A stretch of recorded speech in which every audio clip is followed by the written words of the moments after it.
Hello Libra, ito na yung reading mo for sa kabuuan na itong month na to. Ano yung meron ngayong month na to?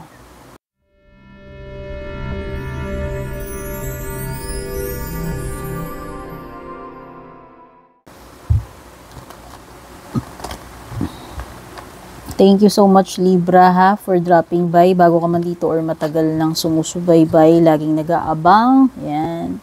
And don't forget to subscribe, like, follow. If you're new, patap na rin po yung bell icon. There are many ways to support me. My page or my channel, Libra. Pwede po kayong mag-join na membership, mag-avail ng subscription, magpadala ng star, super thanks.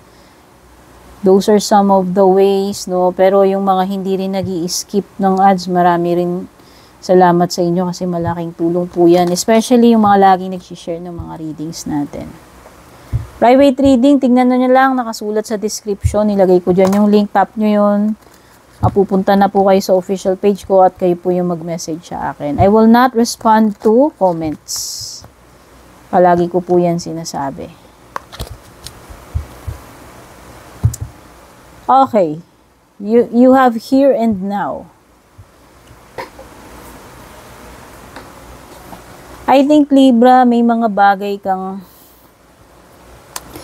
hindi makalimutan in the past, hindi ma-let go, maybe you need healing.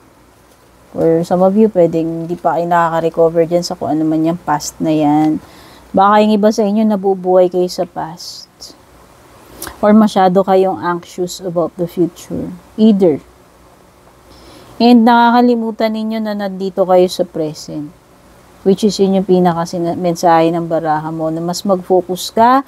Here and now, you need to be present, Libra.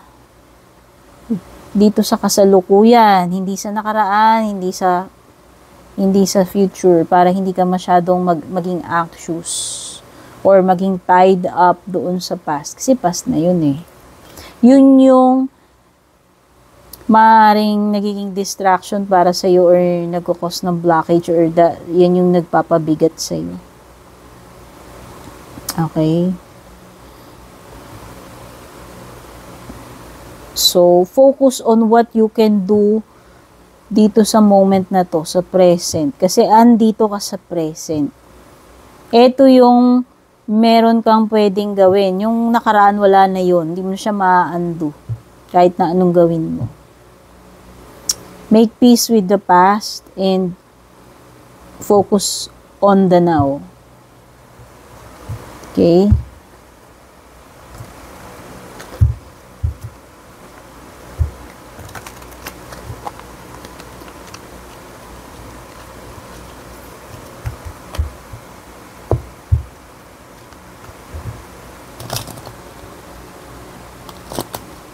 Kung meron ka mang magagawa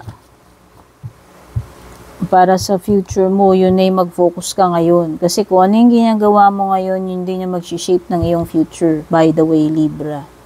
Yun lang yung masasabi ko. And irrelevant na yung past. Wala na yun. Hindi na natin marirewrite yun. Okay? So, you're just wasting your time kung nagdedwell ka pa sa past hanggang ngayon. O ano man yung tinutukoy dyan. Okay, may mga numbers dito na lumilitaw sa cards. Kung mahilig ka or gusto mo ng numbers, dikta ko na lang sa yan. Pwede mong i-pause, i-rewind kung nabibilisan ka. Gamitin nyo yung pause or rewind dyan sa screen ninyo. Number 32, 23, 27, 64, 31, 75, at saka 80.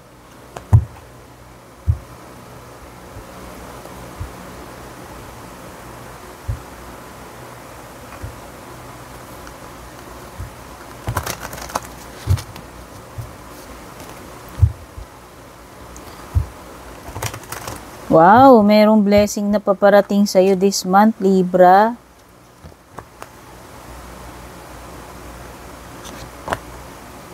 Nakikita ko rin na mas lalo mo pang gagalingan this month. Mas lalo ka mag-e-effort. Meron kang mga gustong matutunan dyan sa live and learn.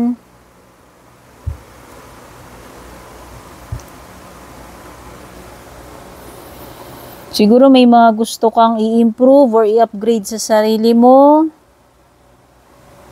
Para kang may pag-aaralan dito eh. O, basta merong kang mga gagawin for improving or upgrading yung skills mo or yung kaalaman mo, yung sarili mo. Okay?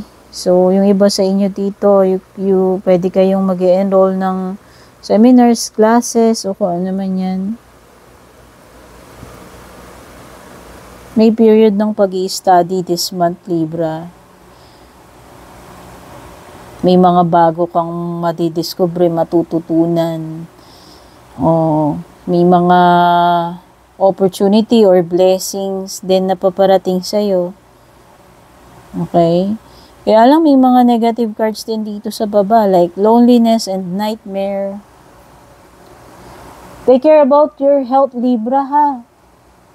Tandaan ninyo, lagi ko lang sinasabi sa inyo, basta may kinalaman sa health, sa mga doctors lang tayo magre-rely. Sila lang kasi yung, otorisado na magbibigay sa inyo ng assessment, no? Payo na medical. Okay? Lagi ko sinasabi yan.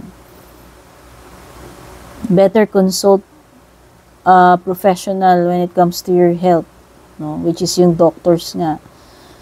So, some of you, pwedeng this month will be lonely. Siguro may mga period na parang feeling nyo mag-isa kayo kahit may kasama kayo. Or hindi ko alam kung may pagdadaanan kayo this month, Libra, na magkukos ng kalungkutan. Or pwedeng iba talagang solo flight lang kayo, literal na kaya kayo lonely kasi wala kayong makasama. Makaramay, no? Makatulong.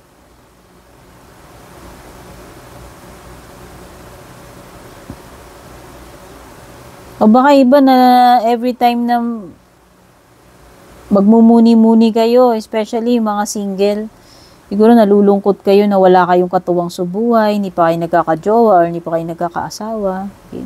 Actually, hindi lang naman yun yung kaligayahan sa buhay. Pero syempre, masaya yun. Iba yung fulfillment, yung happiness na may mahanap kang partner, jowa, mapapangasawa, makakaagapay mo, makakasama mo sa buhay. Companion ba? Okay. Pero kasi iba-iba naman ang blessings natin, Libra eh. Pwedeng ganun. So, hindi nyo kailangan maging depressed or malungkot dahil lang wala kang jowa, dahil solo flight ka ngayon. O, hindi mo kailangan yan. Pag-pray mo na lang yung mga ganyan. Kasi, binibigay naman ni God sa atin kung ano yung best para sa atin. Okay? Tsaka may divine timing naman para sa lahat ng bagay sa buhay natin. So, some of you, aside from loneliness, Libra, may mga dito. Ano ba to? Overthinking, fears, ayan, no? Nightmare, o baka literal na nightmare, mga panaginip na hindi maganda. Some of you parang feeling ninyo para kayong ang tawag dito yung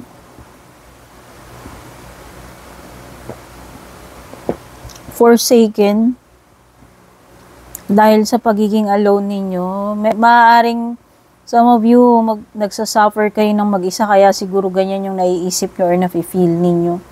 Pero it's more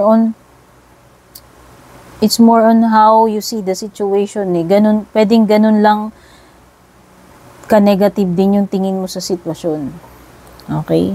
And during these times ng darkness sa buhay natin, during these times ng suffering or pain, kung meron mang health problem dito or any problem, importante na magdasal tayo and keep a positive mind, Libra. Hindi lalo makakatulong sa'yo yung mga negative thoughts na yan.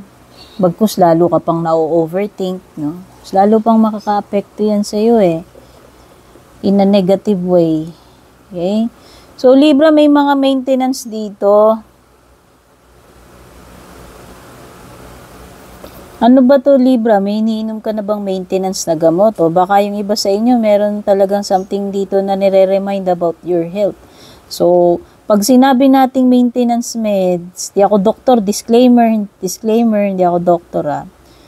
Sinasabi ko lang dahil lumito yung maintenance. Baka kasi ba sa inyo may mga maintenance kayong gamot tas hindi nyo iniinom. Yun ang sinasabi ng doktor na pag kaya nga maintenance kailangan mo na yon. Hindi pwedeng hindi mo siya iti-take. Reminder lang. Di ako doktor. Siyempre do kayo sa doktor ninyo magpa-advise pagdating sa mga ganyan. So, bukod doon, pwedeng merong itong maintenance na to. Pwedeng sasakyan. Baka yun yung regular check-up ng sasakyan ninyo. Baka mamaya, hindi nyo na napapansin or it could be na merong something na kailangan pagkagastusan pagdating sa maintenance. Kung ano man yung bagay na yan na nangangailangan ng fine-tuning or maintenance. Hindi lang kasi to maintenance pwedeng repair or restoration. So, siguro meron something na kailangan i-check. Kung okay pa ba, no? Safe pa ba yan? And kung kinakailangan na may mga papalitan dyan, i-repair, no? Or i-restore. Okay? Pwede namang hindi lang sa health ito. Pwedeng sa ibang bagay din.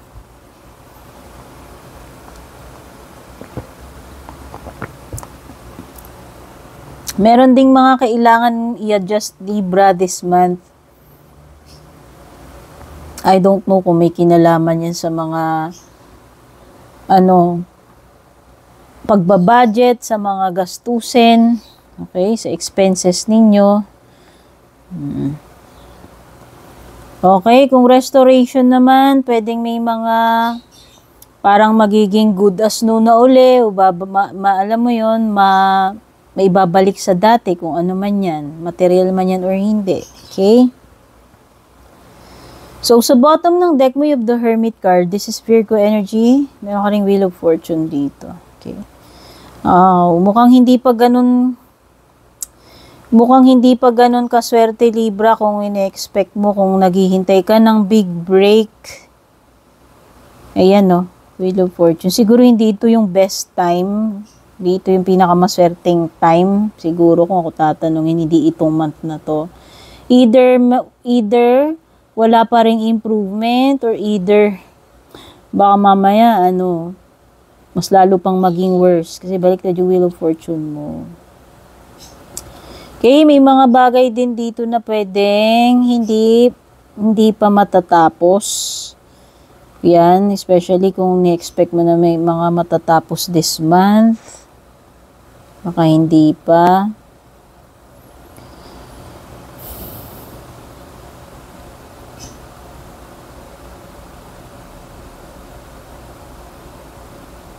Okay. So yung iba dito,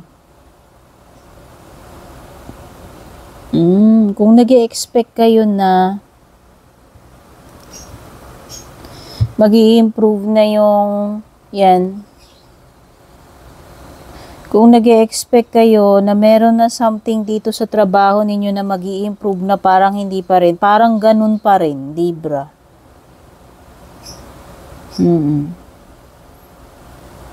Kaya kung ine-expect mo na magbabago yung management dyan or kung meron ka mga hindi nakakasundo dyan sa opisina na workmates mo, office mates mo, pwedeng hindi pa rin. Pwedeng sila pa rin, yun at yun pa rin yung kasama mo, wala pa rin pagbabago, ganun pa rin yung behavior nila, or wala pa rin kooperasyon, alam mo yung kanya-kanya pa rin, o whether sa workplace or hindi ha. Okay? Kanya-kanya pa rin, wala pa rin teamwork, wala pa rin tulungan, yun yung nakikita ko rito sa trabaho man yan, sa bahay, o kung saan man yan tinutukoy na yan. Pero ang maganda rito, Libra, meron something dito na masusolve na problem or something na parang nung una walang clarity is mabibigyan na ng clarity or answer the High Priestess reversed. And then nakikita ko doon, makakatulong yun para makapag-decide ka na makapag-move forward ka na finally with the Two of Swords. Kasi noong una nahihirapan ka para kang nangangapa, para kang unsure, hindi mo alam kung anong gagawin mo, or hindi ka makapili, hindi ka makadecide. Pero nakikita ko, matatanggal na yung blockage na yun magki-clear na yun Once na malaman mo na yung dapat mong malaman dito na mare-reveal with the Priestess card reversed. Okay. So, ang nakikita ko pagdating sa pera, Libra, hold on. This month, this July, budget muna. Kung hindi naman ganun ka-importante, ka-priority, wag gastos ng gastos. No? Itabi mo lang, isubi mo yung pera mo, i-manage muna ng maayos yan. Keep mo muna siya. Okay.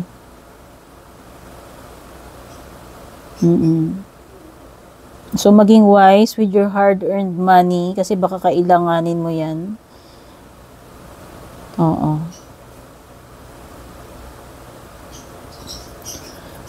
Okay, if we're talking about your love life, I think, pwedeng iba talaga single kasi may hermit card dito. Or pwedeng nasa solo mode kayo ngayon. Pwedeng dumitouch kayo o dumitouch yung person mo sa'yo, lumayo, hindi ko alam, parang nagsosolo. Tsaka parang may energy dito nang na-isolate talaga. Meron pa rin hindi bumibitaw, ayaw pa rin bumitaw dito sa relationship ninyo kung sino man sa inyo yan. Pero kung iniisip mo na may third party, dear, wala. Wala or wala na. Okay? Wala or wala na.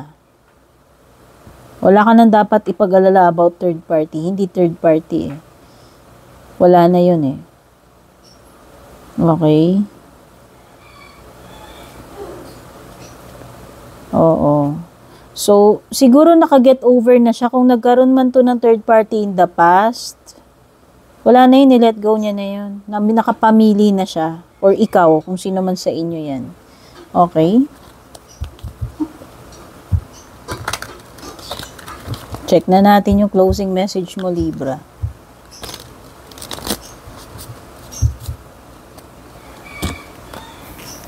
Deliverance. Yan yung card. The time of mourning has passed. Yun na nga yung sinasabi doon sa past. Na sinasabi ko sa'yo, let go mo na yun. O baka ikaw din kasi ito nagkikling pa rin eh, no? Meron kasi ditong parang kapit na kapit pa rin eh. Ayaw pa rin ayaw bitiwan kung ano man to.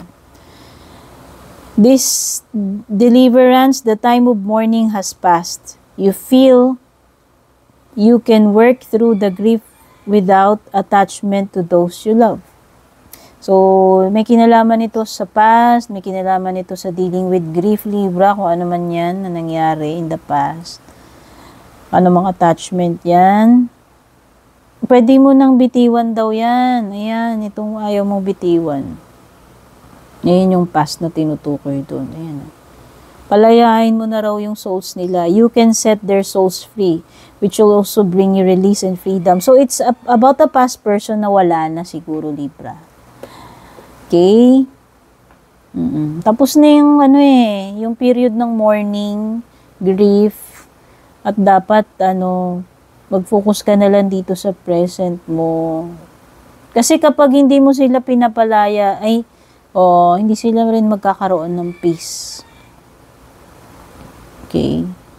So, you can set their souls free, which will also bring you release and freedom to carry on with memories of the good times you had together. Whether this person has passed away o kahit buhay pa yan, it could be your ex or someone who already passed. No? Siya kung tapos na eh. Kumbaga, nagkakaroon ka ng bind doon sa person na yun. Hindi kayo makakalaya pareho, energetically. So, it's better to cut the cord na lang. Kung talagang tapos na, wala na, di ba? Para pareho kayong makapag-focus na pareho ng makalaya. Okay? Affirmation, I move through grief with grace. So, yan yung pinaka-reading mo for this month, Libra. Thank you for watching. Take care, babush.